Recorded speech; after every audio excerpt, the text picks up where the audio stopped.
उसके आगे करने का कोई विकल्प नहीं रहेगा। बाकी हम पूरी नजर रखे हुए हैं, बाकी हम पूरा इसको ट्रैक करेंगे, but we have best wishes for our friends.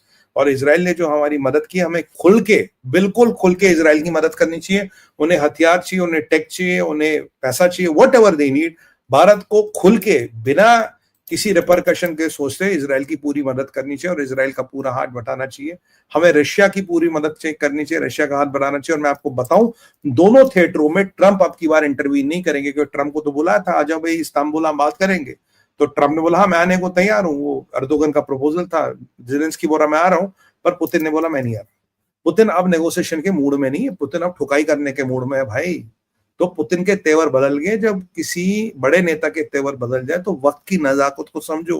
और भारत अब अपना कृपया करके देखें, हमें देखना चाहिए भाई साहब हमारा फायदा कहाँ है। सब गए तेल लेने, जब भारत का फायदा वहां अलाइन हो भाई साहब, बिल्कुल वहां अलाइन हो, जहां से हमें फायदा वहां अलाइन हो। ये ट्रंप पे भी आप 19-20 है, ये बेचारे के पास पैसे नहीं है, ये दाएं बाएं पेंडुलम की तरह हिलता है। तो इस परिस्थिति में जहां हमारा फायदा हो, भारत को वहां अलाइन होना चाहिए। बट हाँ, ये इजराइल ईरान ने ऐसा क्या किया है डिफेंस में जिसको लेके ईरान का कॉन्फिडेंस सातवां आसमान छू रहा है, ये मुझे अब तक समझ नहीं आया। पर मेरी नजर में है, मैं इसके पीछे लगा रहूंगा और मैं तब तक चैन नहीं लूंगा जब तक मैं इस चीज को डिकोड नहीं करूंगा। ईरान के पास नई कौन सी ऐसी सोने की चिड़िया आ गई है जो डायरेक्ट आईडीएफ को चैलेंज करी, नोइंग आईडीएफ की औकात कितनी है, नोइंग आईडीएफ कितना है, इजरायली डिफेंस फोर्स कितना घातक यूनिट है, तब भी ऐसा क्या आ गया इनके पास, मुझे समझ नहीं आ रहा।